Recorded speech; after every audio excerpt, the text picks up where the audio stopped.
I, 36, female, have been divorced for 3 years.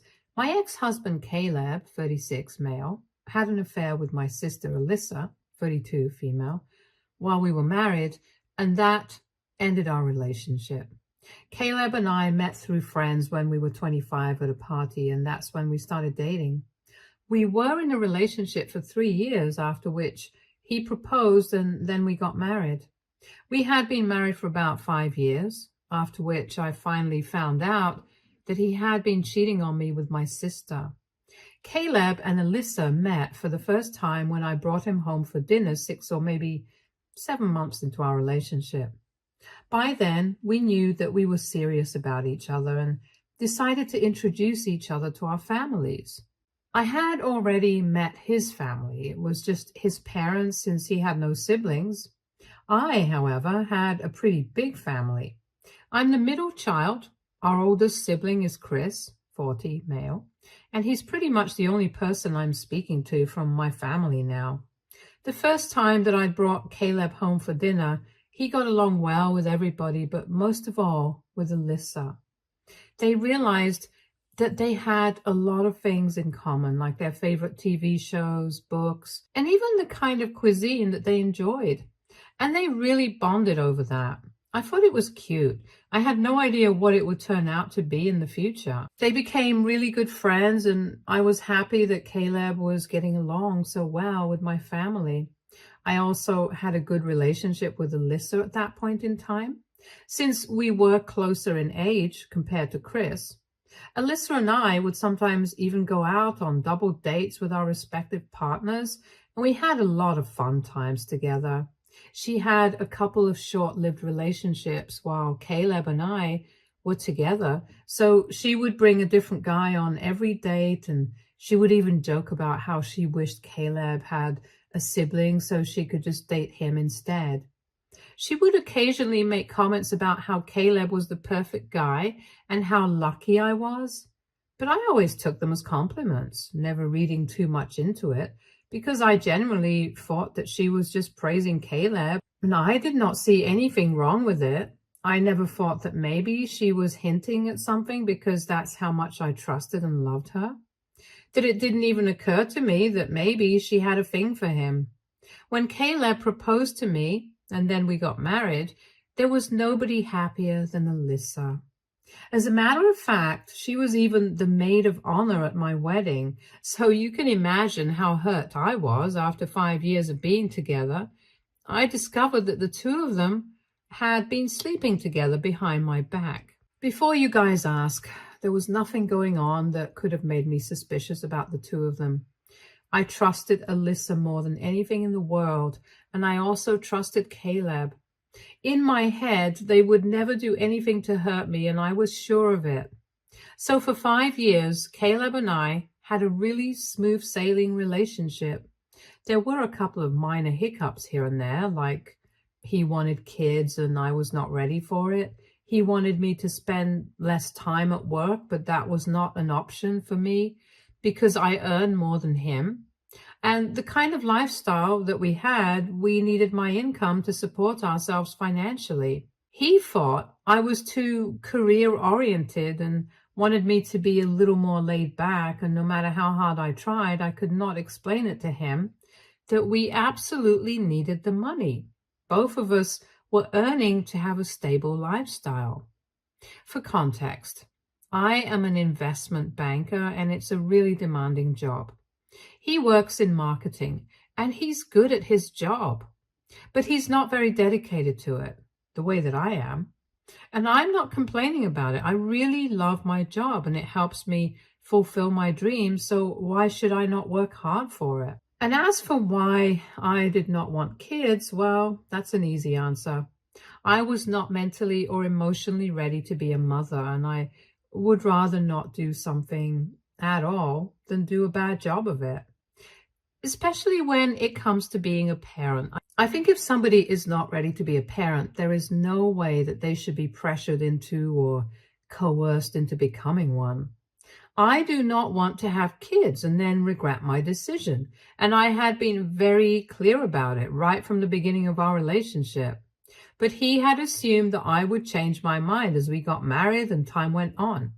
I don't know why he thought that I would change my mind, since I had always said that I did not want kids. Anyway, these were the major bones of contention between the two of us, and most of our fights, the big ones, would usually be about either of these two things. Like every other couple, we would also have disagreements, but we were always able to work through these. Even when we both had big fights, we would make up in the end, and we knew that we were in for the long run. Or at least I knew that. I don't think that he and I were on the same page about it. My point is that we would fight, but we would always make up. He always expressed his love for me, even up until a week before I discovered that he had been cheating on me, and I never had any reason to doubt his loyalty towards me, since he never gave me any. However, a week after we celebrated our 5-year anniversary wedding, I found out that he had been having an affair with Alyssa. Even on the day of our anniversary, he was being all cute with me at the party while we were guests and acting like I was the only person he cared about. But that changed significantly after I found out that he had been cheating on me. A couple of days after we celebrated our anniversary, I was going through my wardrobe looking for something, but I couldn't find it, so I decided to look in Caleb's wardrobe. I don't remember what exactly it is that I was looking for, but I remember that I had a work event a few days after that, and there was a very specific blazer that I was searching for. I thought that maybe I must have put it in with his clothes by mistake. So I decided to look in his wardrobe, and while looking, I accidentally grabbed a bag that he had shoved right to the back of his wardrobe. Out of curiosity, I took it out and started going through it. To my shock, I realized that women's clothes were stuffed into it. After looking through a couple of items, it dawned on me that I had seen these clothes before, and I realized that these were all Alyssa's clothes. I could not make sense of what was going on, and I was in total state of confusion. I was absolutely lost because I couldn't come up with one single reasonable explanation for this. So I decided to look through his phone, something that I had never done before because I trusted him. And he had never done it to me either. We had never given each other any reason to do so. But at that moment, I felt like I had to do it, because even if I did ask him about those clothes, he would have time to come up with an excuse and hide evidence and stuff like that. So I decided to just go for it. I knew the password to his phone, and I decided to check his DMs, and sure enough, when I opened his chat with Alyssa, it was innocent initially, but when I scrolled up, I noticed that the way that they were speaking to each other, friends don't speak to each other that way. They were flirting with each other, getting intimate by text, and making plans to hook up, which explained all the late nights he was working. I gathered that this affair had probably been going on for a couple of months, and coincidentally, Alyssa had come over for lunch that day. So the two of them were so lucky that I had them in the house at the same time. So I confronted them together. I showed them the text and the bag of clothes that I had found in his wardrobe and demanded an explanation. But instead of apologizing to me or even bothering to deny it, the two of them just said that this was none of my concern and that I had to stay out of their business.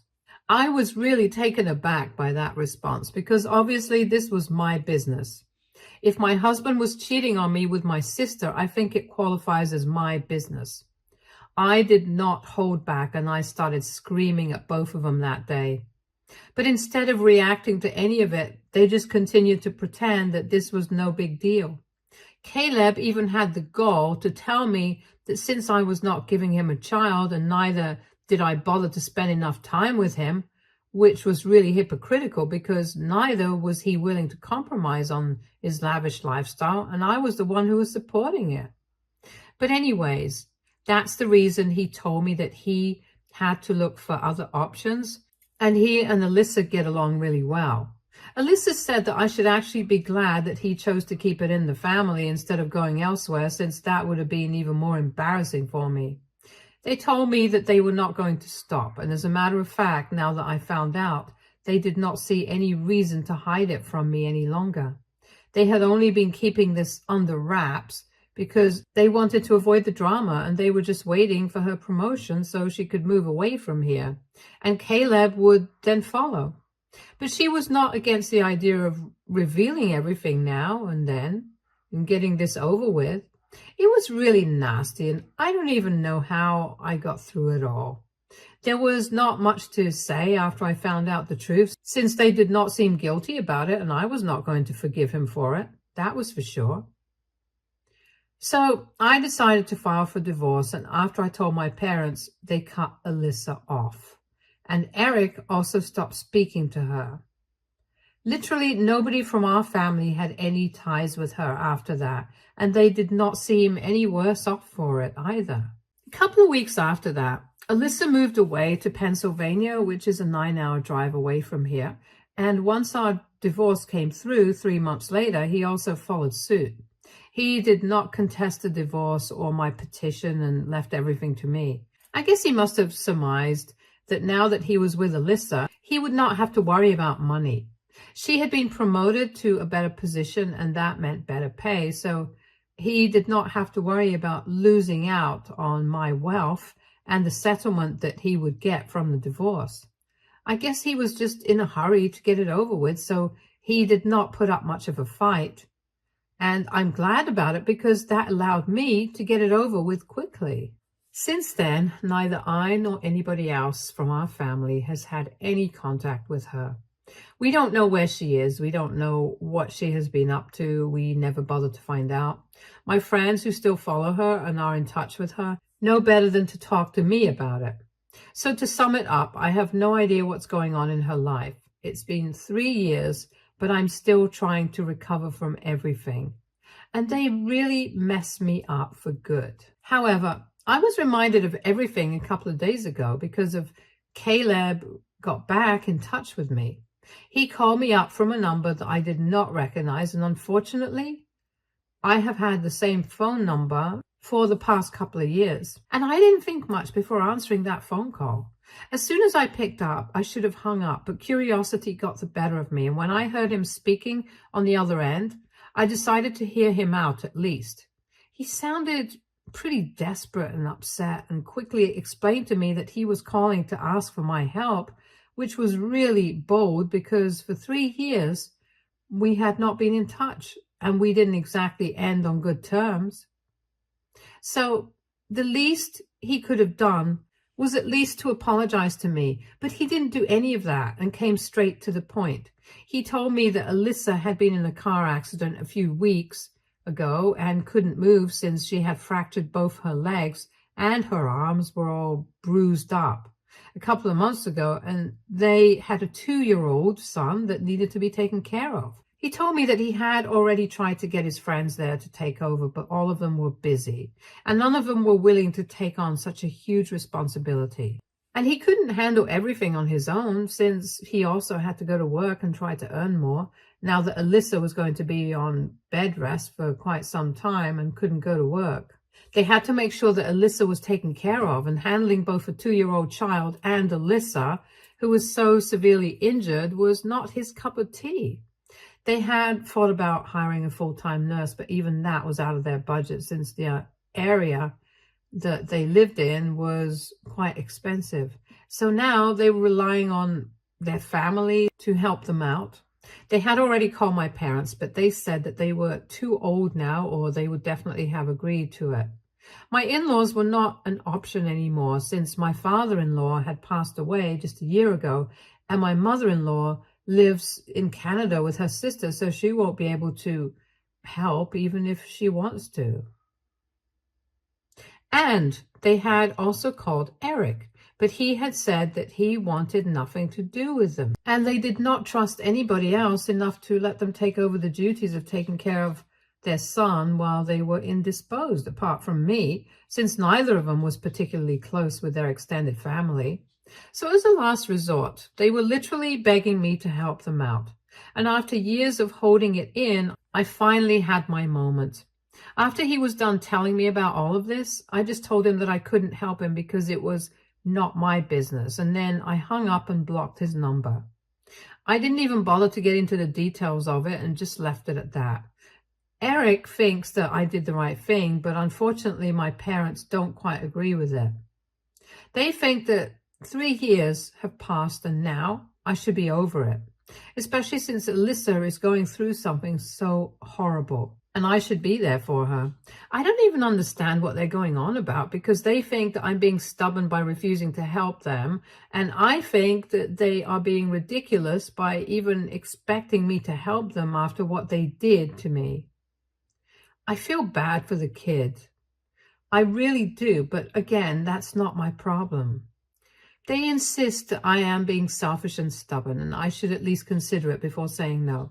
It has been a couple of days, and my parents are really getting to me because now I'm not sure if I did the right thing or not.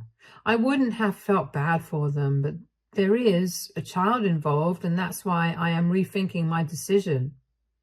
AITA for refusing to help my sister and my ex-husband out with taking care of their son since he had cheated on me with her.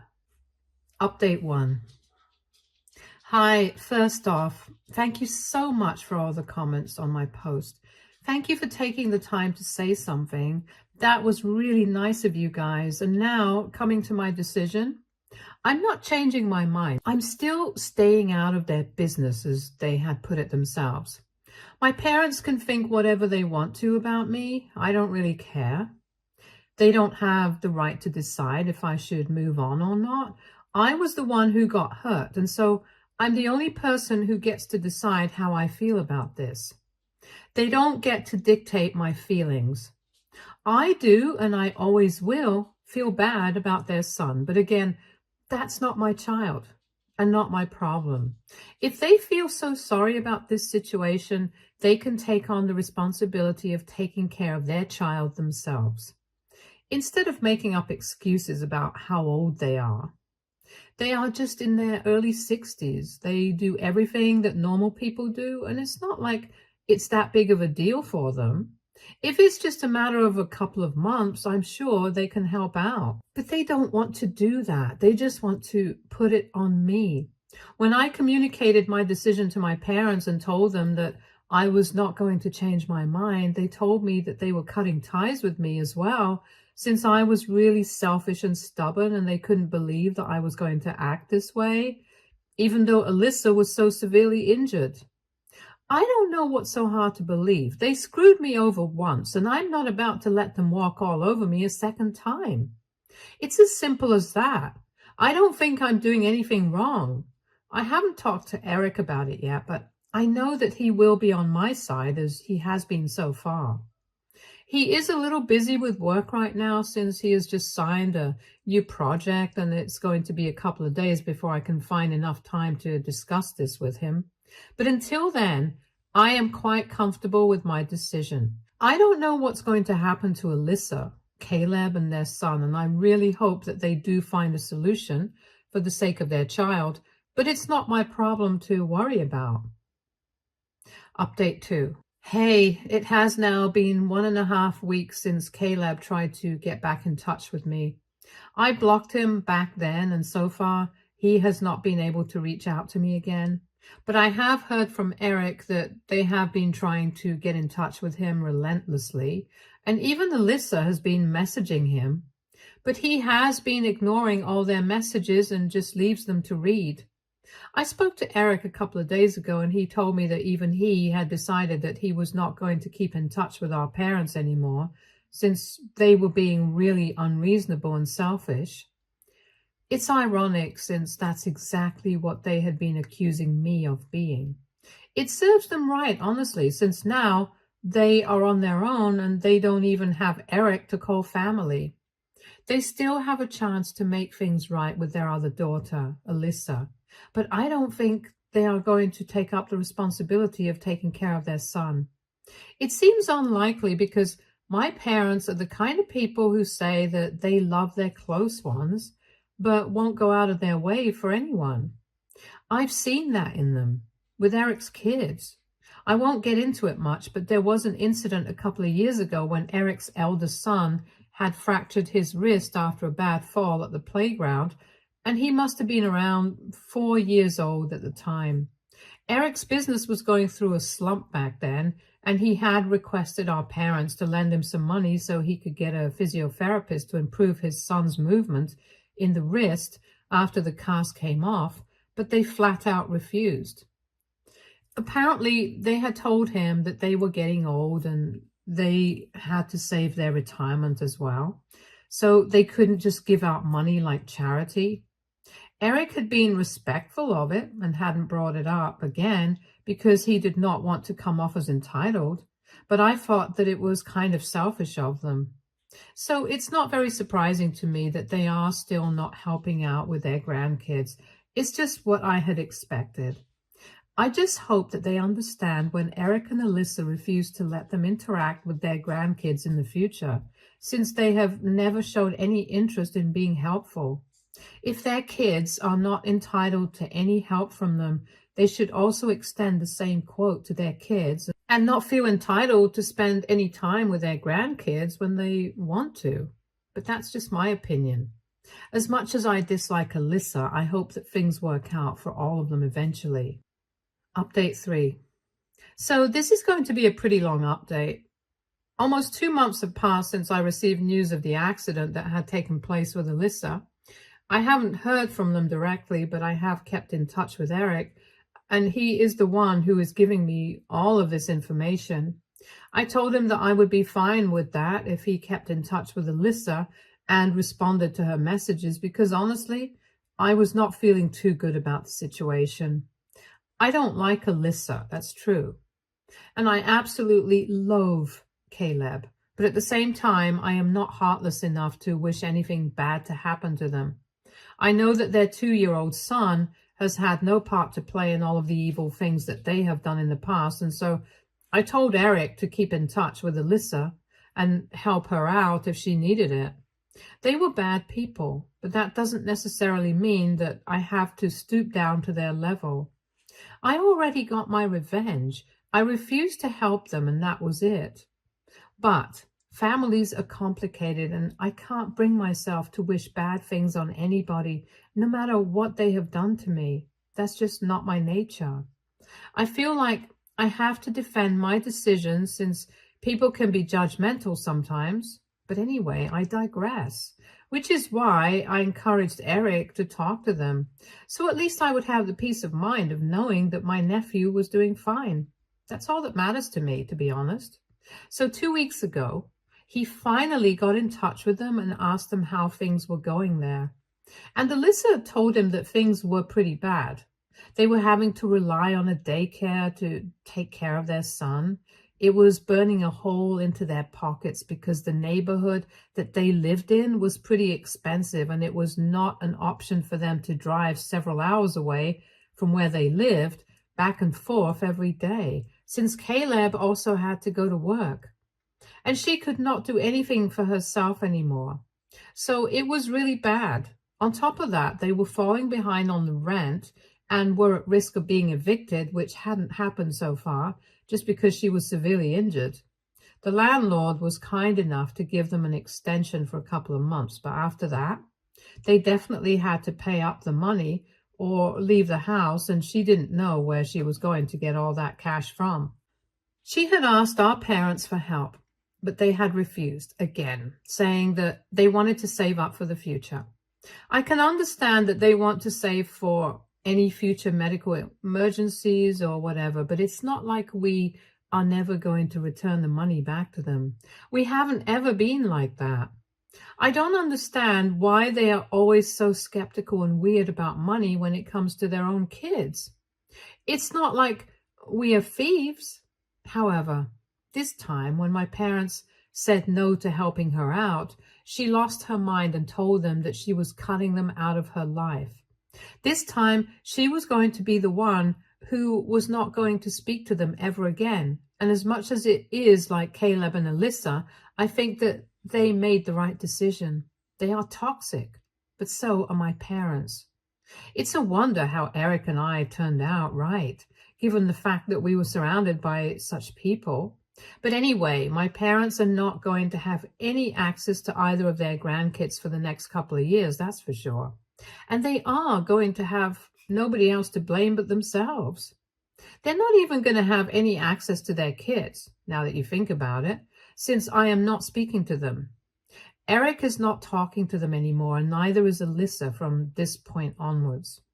So they pretty much are on their own. I can't say that they don't deserve it. I definitely don't feel bad for them. Now, coming to Alyssa and Caleb, Eric and I discussed things that were going on with them, and I told him that I would not have a problem if he wanted to help them. My conscience would not allow me to stand in the way of that. I'm sorry, but I just can't do it. Personally, I'm going to stay out of their business like they said, but I'm also not going to discourage anybody if they want to help them. And Eric told me that so far he had not been on speaking terms with her just because what she had done to me was so wrong. But now it's very difficult to be mad at her because in spite of everything that had happened, she was in a really difficult position. And as her older brother, he could not just sit by and watch his nephew suffer, because he knew for a fact that Alyssa's son was having a really difficult time dealing with all of this emotionally. And so we decided that he was going to send some money to them every month until they were able to get back on their own 2 feet. I am actually glad that he's doing it because I know that nobody had taken a stand for him when he was going through a difficult time. My parents did not do anything for him, and I had tried to contribute to him financially when he was going through a slump in his business, and so had Alyssa. But we also had to look out for ourselves, and we were not in a position, unlike our parents. They are pretty well off, so they could afford to do it. Again, I'm not trying to sound entitled, but they could have helped out, but they did not. And even though Alyssa and I were not exactly in a position to be philanthropists, we still tried to help. So now, I guess it's only fair that Eric returns the favor and helps her out as well, regardless of what she did to me. I'm never going to move on from that, but whatever. My major concern was that my nephew would be suffering, but now that it's out of the way, I can go back to never thinking about them again. I honestly just don't want anything to do with either Alyssa or Caleb. I'm really sorry that something so bad happened to them, but now I want to move on with my life. I think this was the closure that I needed because even during the divorce, I still hadn't felt like I was done with it as much as I do now. I'm going to just focus on my work and my own life and try to improve everything about myself without worrying about other people anymore. I don't have to deal with any other toxic people since I'm no longer in touch with my parents either, and I'm pretty happy about it. I'm single and I have a lot to live for, so I'll be fine. Thank you so much for following my story and for showing me so much support. Stay tuned for more stories from Argo Relationships.